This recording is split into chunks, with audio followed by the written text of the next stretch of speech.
Continuamos con la segunda parte de la evaluación de los pares craneales.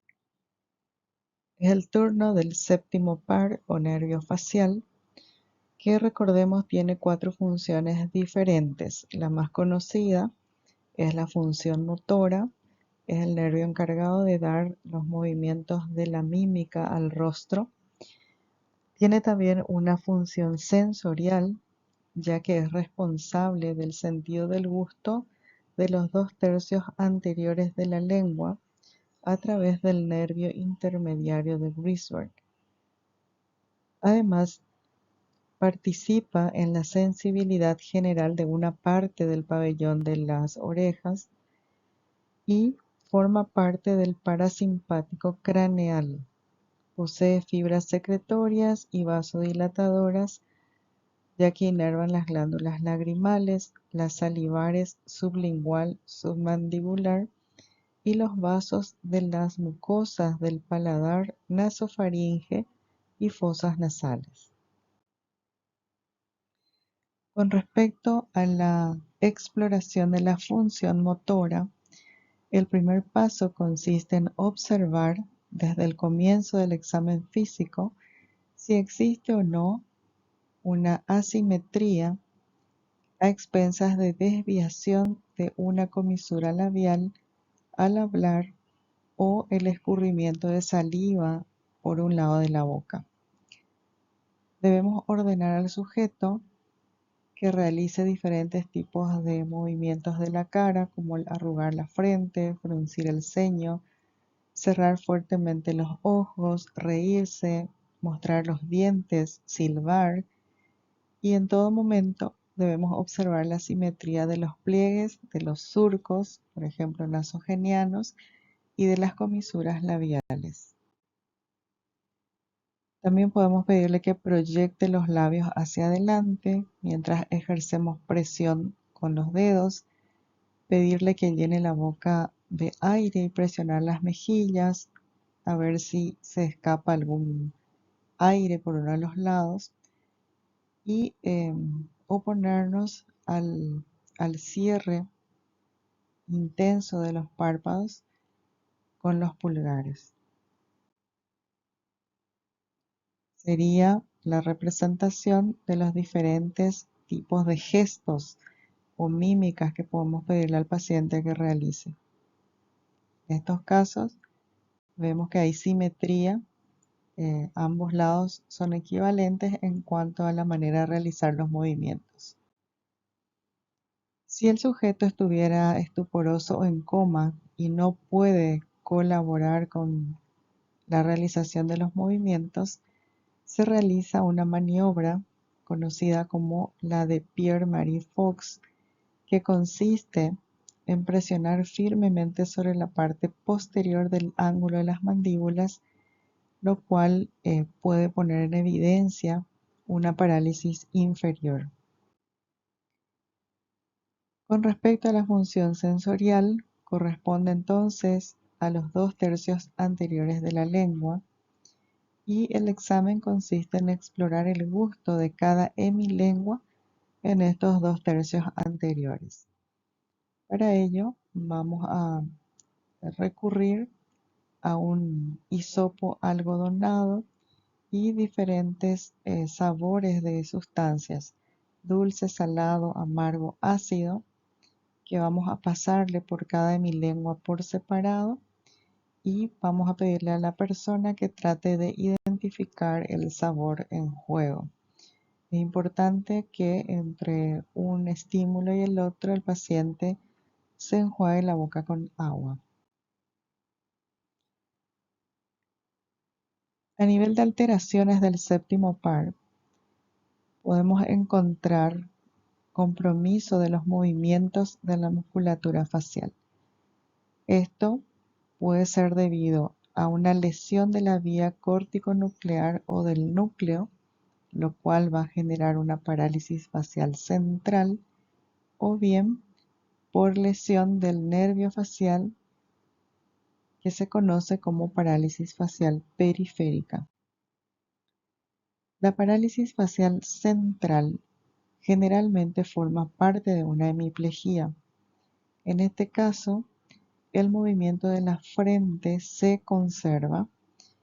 Asimismo, el movimiento del orbicular de los párpados, ya que sus núcleos reciben influencias de ambos hemisferios y se afecta solo la musculatura nasal y peribucal.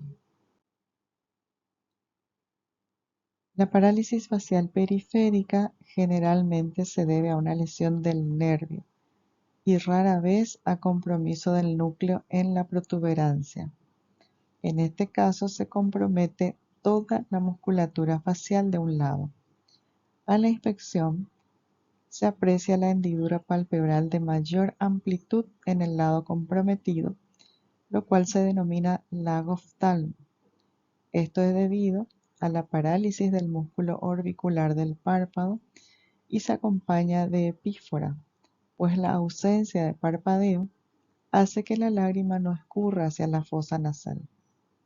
Por otro lado, la comisura bucal está desviada hacia el lado opuesto debido a que el tono del lado normal no es compensado por el lado paralítico.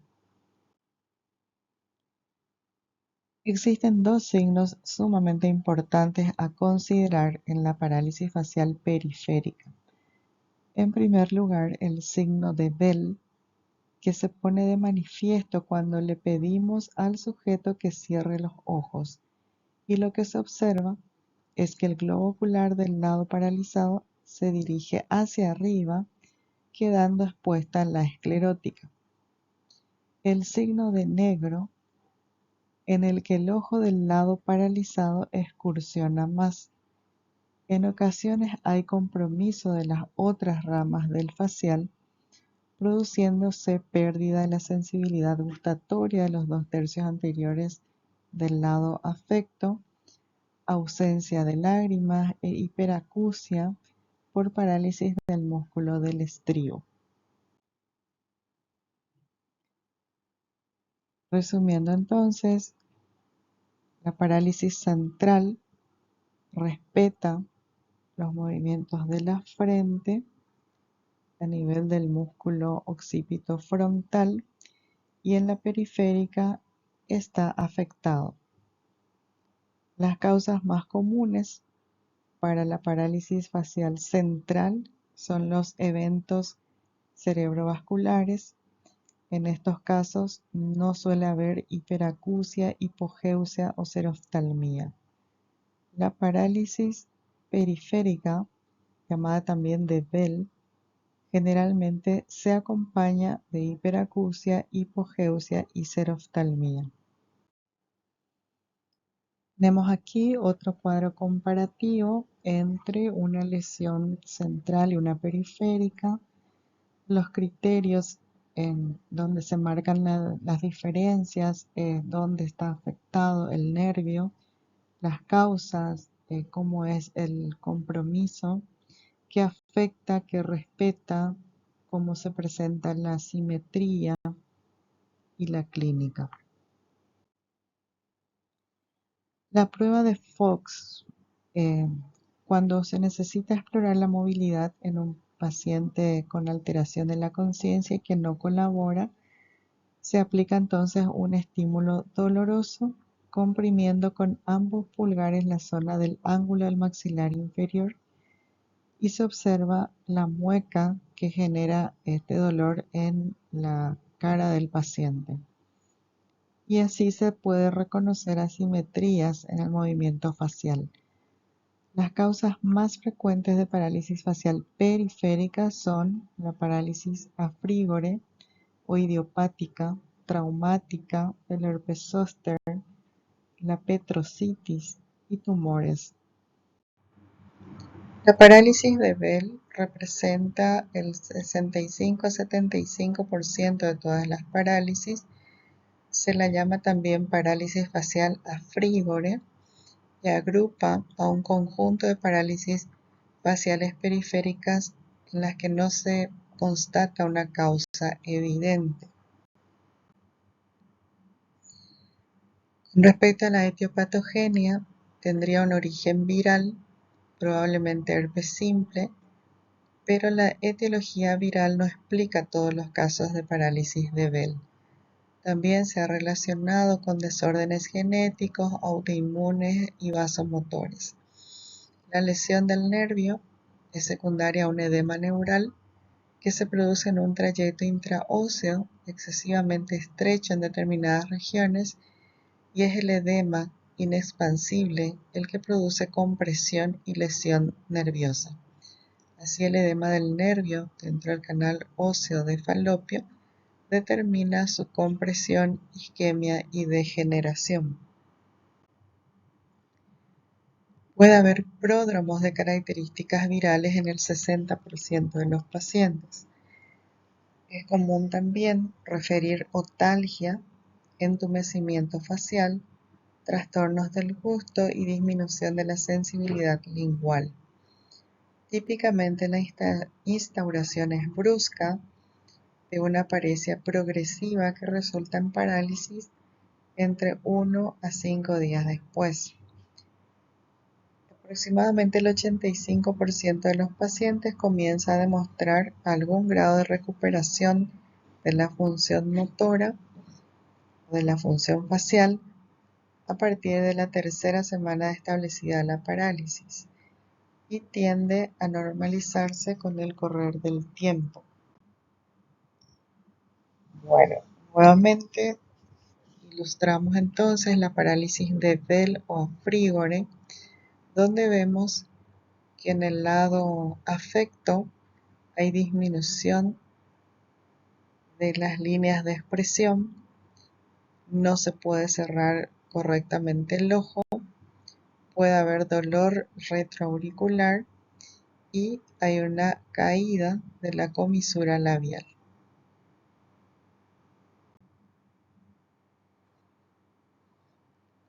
Bueno, nada más para recordar los niveles en los que puede estar afectado el nervio y cómo se manifiesta clínicamente.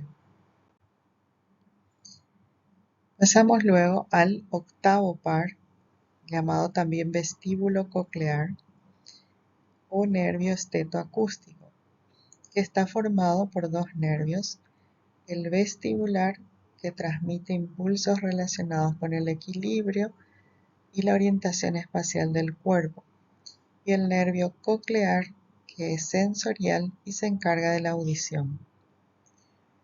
Están unidos en un tronco común. Los dos nervios salen del conducto auditivo interno junto al séptimo par, pasan por el ángulo pontocerebeloso y entran en el tallo cerebral a nivel del surco bulboprotuberancial, inmediatamente por detrás del séptimo par. A partir de la entrada en el tallo cerebral, las vías se diferencian totalmente.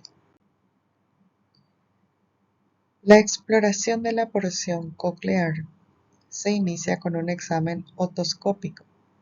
Este permite observar si hay algún obstáculo o enfermedad en el conducto auditivo externo o en el oído medio mediante la observación de la membrana timpánica.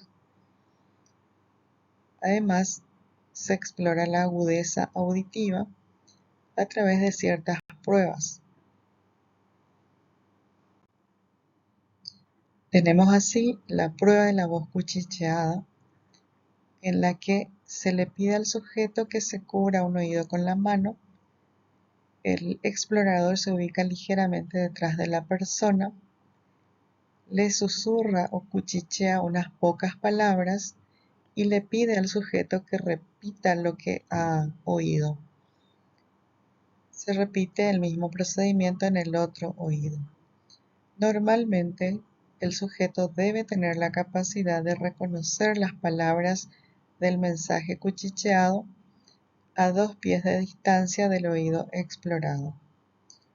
Si no se oye la voz cuchicheada, se le puede acercar al oído un reloj, y si percibe el ruido de la maquinaria, este se va alejando para determinar la distancia a la que deja de oírlo y compararla después con el otro lado.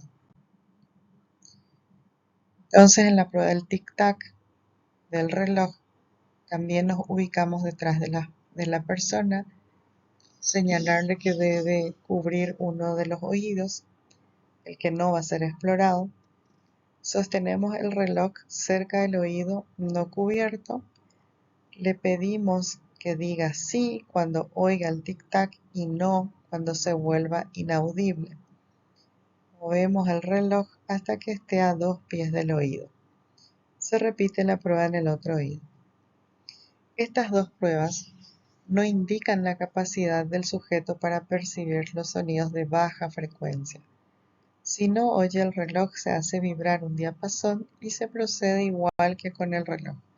Si no oye el diapasón, pasamos a realizar la prueba de Weber. La prueba de Weber entonces consiste en hacer vibrar el diapasón y colocarlo en la parte alta de la cabeza. La pregunta es, ¿se percibe la vibración en ambos oídos por igual? Si la respuesta es sí, es normal el hallazgo. Si no fuera igual en ambos, significa que está lateralizado.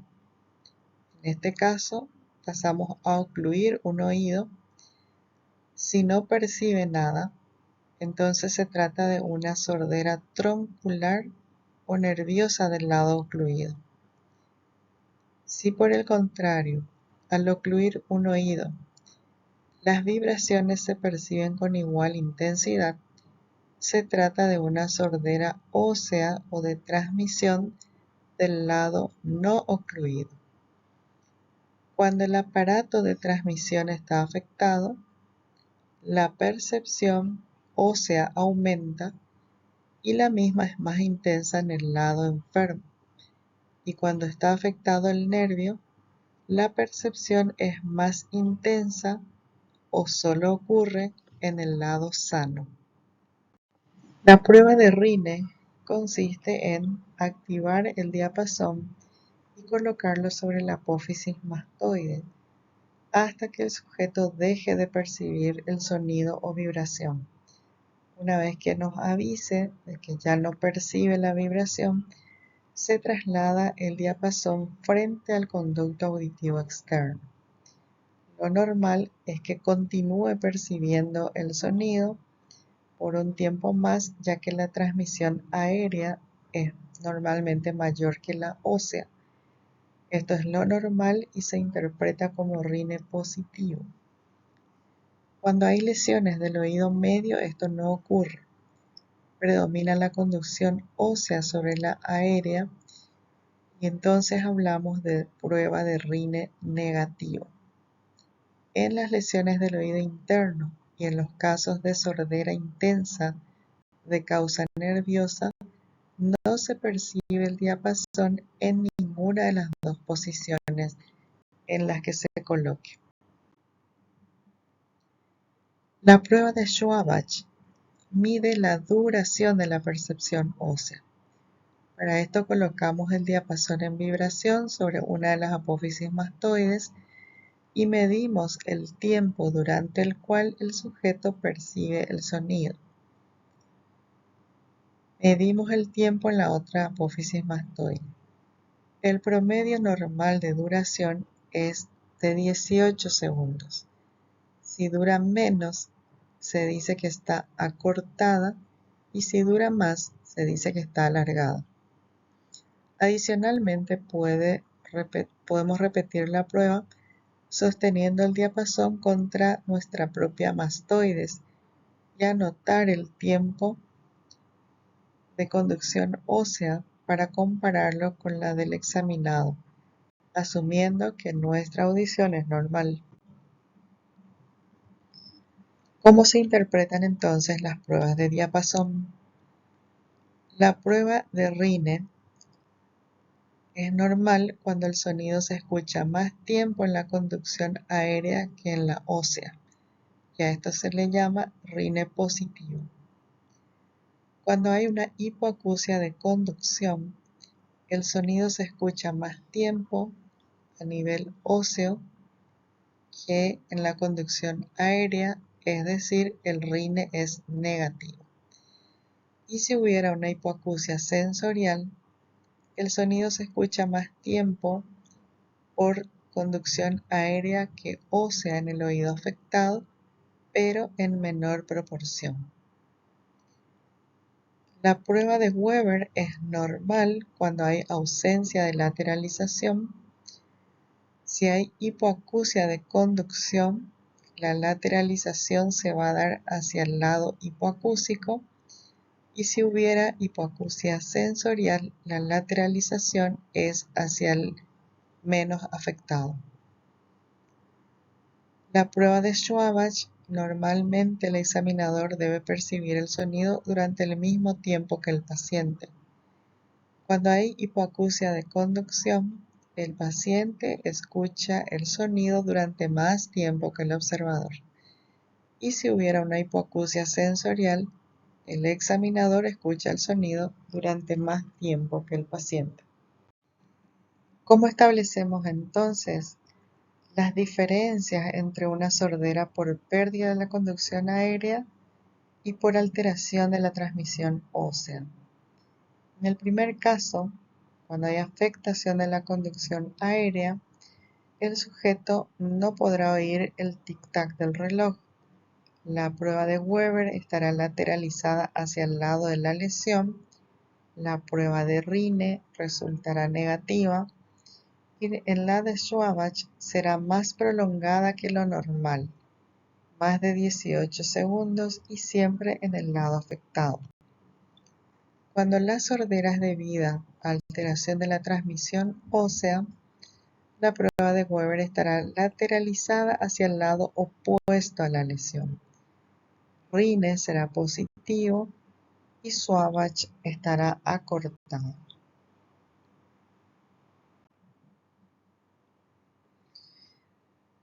La sordera de conducción versus la sordera de percepción. Una vez constatada una hipoacusia, debemos determinar si ésta se debe a una alteración del oído, es decir, una hipoacusia de conducción o transmisión, o si se debe a lesión del nervio coclear y sus terminaciones en el caracol, es decir, si estamos ante una hipoacusia de percepción o neural.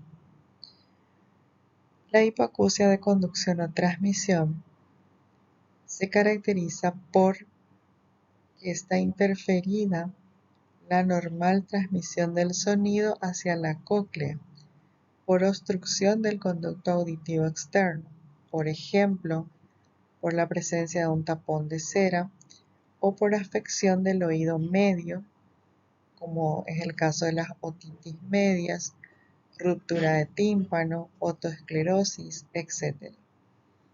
En la hipoacusia de percepción o neural, esta se debe a lesiones cocleares que comprometen la percepción aérea y ósea. Es el caso de enfermedades como la de Meniere, por ototóxicos, por fracturas del peñasco, por neurinoma del acústico y otros tumores. La audiometría permite diferenciar ambos tipos de hipoacusia, pues en la de percepción se alteran preferentemente los tonos altos y en la de conducción los bajos. ¿Cómo reconocer una sordera simulada? A través de la exploración del reflejo cócleo-palpebral. Al ensordecerle progresivamente mientras habla, el sordo no eleva la voz, el simulador sí. El método de Sallee para el reconocimiento de la sordera unilateral. La exploración de la porción vestibular del octavo par, esta rama se llama también nervio vestíbulo coclear o estetoacústico, es responsable del equilibrio estático y cinético y nos da la posición global de la cabeza en relación con los diversos planos del espacio. ¿Cuáles son los elementos involucrados en la exploración de la rama vestibular? Vamos a fijarnos en la cara y los movimientos oculares, buscando específicamente el nistagmo, aquel movimiento espontáneo del ojo caracterizado por una fase lenta y una fase rápida que da nombre a la dirección.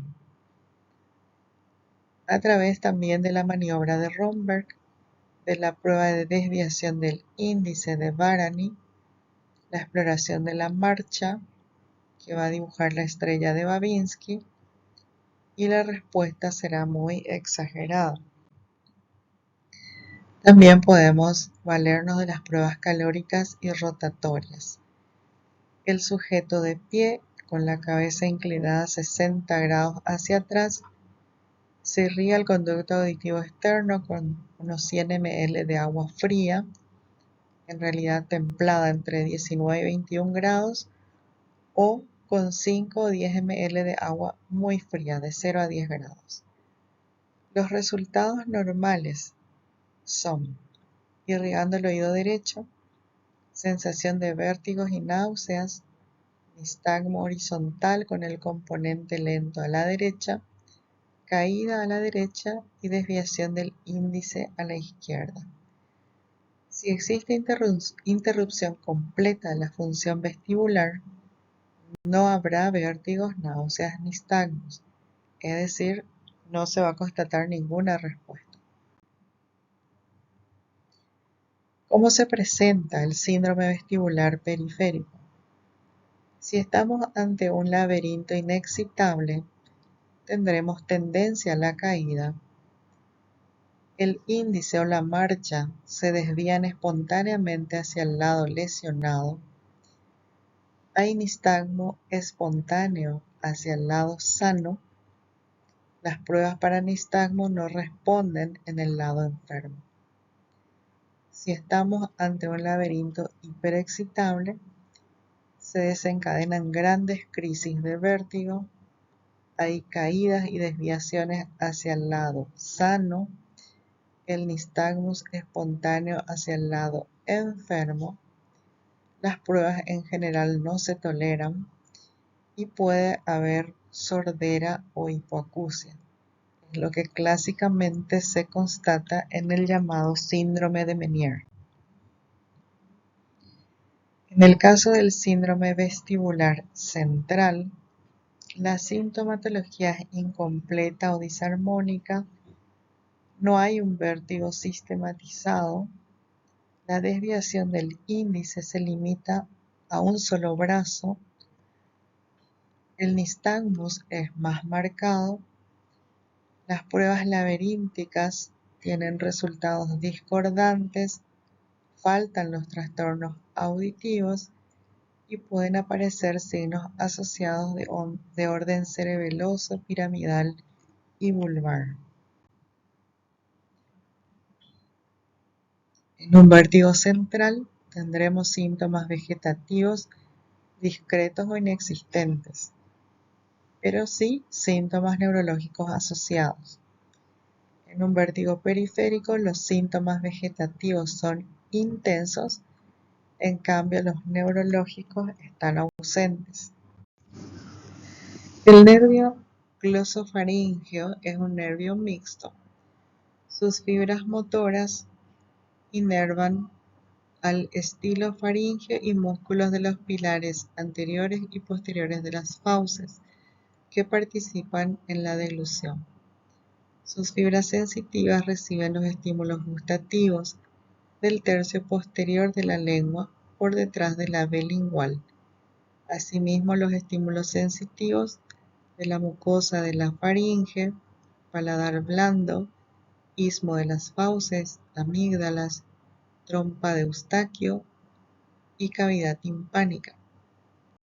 Tiene además fibras parasimpáticas que terminan en la glándula parótida. Para explorar el noveno par, se le pide al sujeto abrir bien la boca y emitir un AA alargado mientras se observa la pared posterior de la faringe. Normalmente se produce la contracción de la pared posterior de la faringe lo que no ocurre cuando el noveno par está lesionado. Se puede también explorar el reflejo faríngeo y palatino. Esto se hace tocando un lado de la pared posterior de la faringe con un bajalenguas. La respuesta normal es la contracción inmediata de la pared posterior de la faringe con o sin náuseas.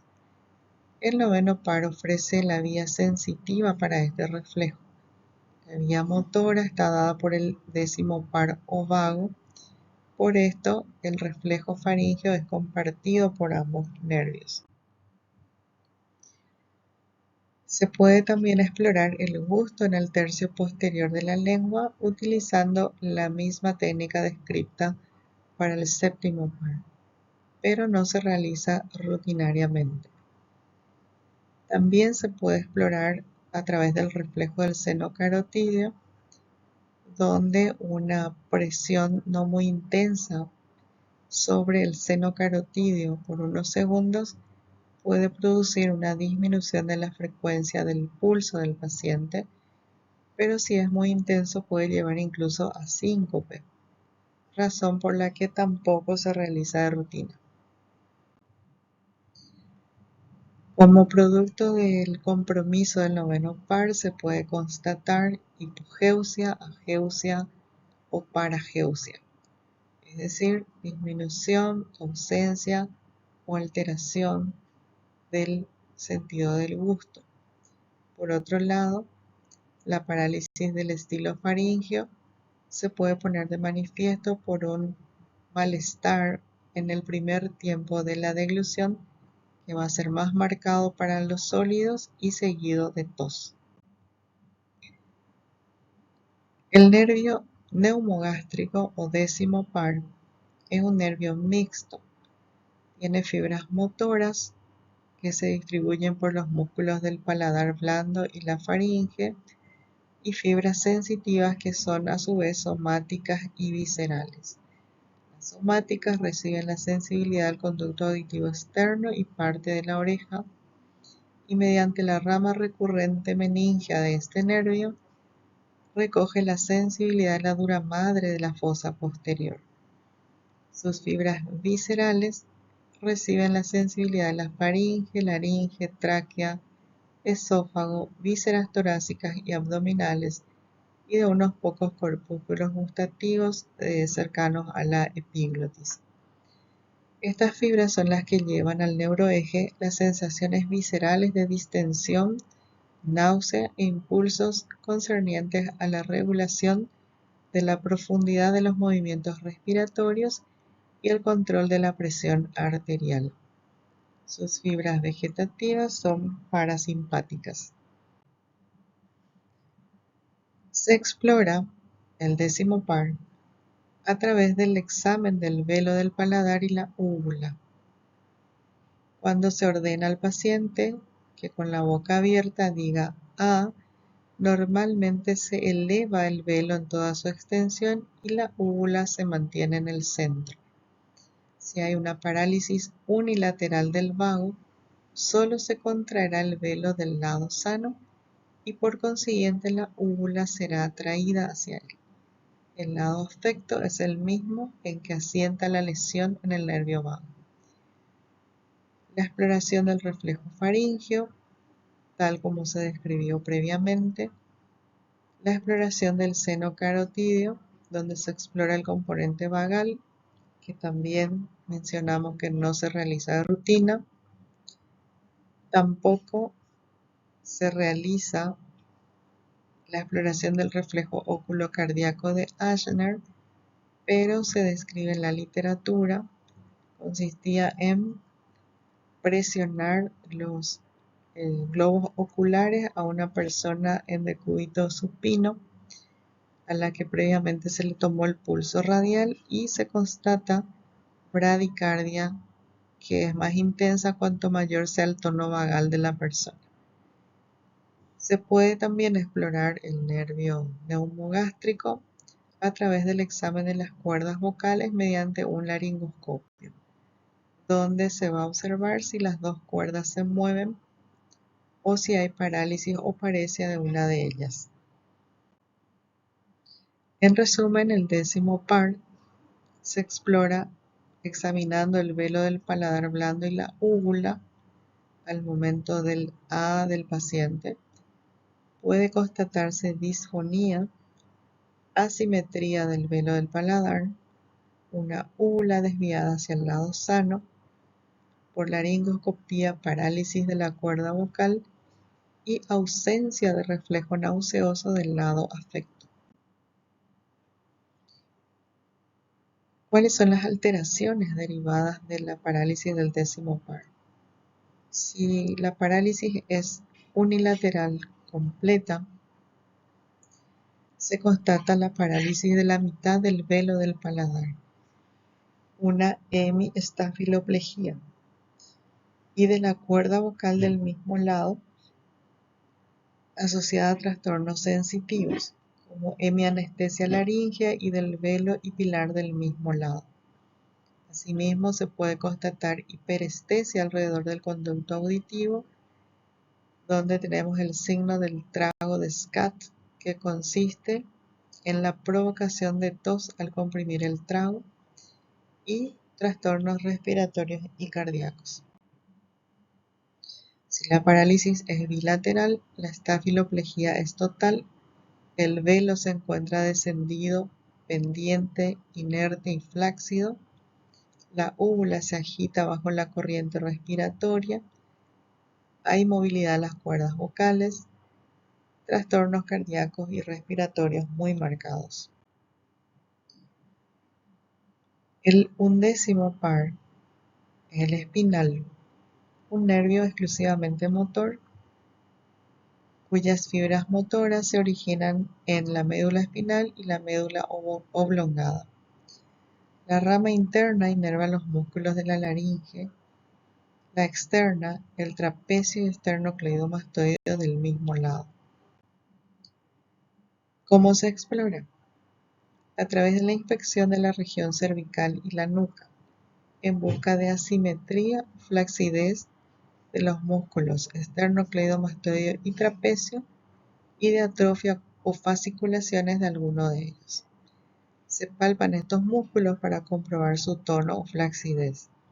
Se le ordena al sujeto que eleve ambos hombros, poniendo el examinador las manos sobre ellos y oponiéndose al movimiento, a fin de explorar la fuerza muscular segmentaria de cada trapecio. Se le ordena al sujeto rotar la cabeza, oponiéndose el examinador al movimiento, apoyando una mano en el mentón del paciente y observando la fuerza muscular con que se pretende realizar el movimiento, así como la contracción o no del esternocleidomastoideo del lado opuesto. Se le ordena al sujeto que flexione su cabeza sobre el pecho y nos oponemos, ofreciendo resistencia con una mano en el mentón a ese movimiento. La cabeza, en este caso, se desviará hacia el lado paralizado. En resumen, debemos observar asimetría a la inspección, palpar el tono buscando flacidez y evaluar la fuerza muscular. Las alteraciones en caso de parálisis se va a notar que se deja de formar el relieve del cuello, además de la caída del hombro hacia adelante. Por otro lado, el esternocleidomastoideo no se contrae cuando el sujeto rota la cabeza. El latigazo cervical es la causa más común de lesión del nervio espinal. Por último, tenemos al nervio hipogloso mayor. El 12º par es también un nervio motor y sus fibras inervan los músculos de la lengua. Su exploración comprende la observación del trofismo y simetría de la lengua, así como las fasciculaciones, la constatación de la posición de la lengua, ordenándole al sujeto que saque la lengua y observar si existe desvío de la punta de la misma, y evaluar la fuerza segmentaria, ordenándole a la persona que presione con la lengua una de las mejillas contra las cuales el examinador ha colocado los dedos o mano por fuera. En caso de parálisis, al sacar la lengua afuera se va a notar entonces el desvío de la misma hacia el lado sano. Terminamos así la revisión de los pares craneales. Muchas gracias.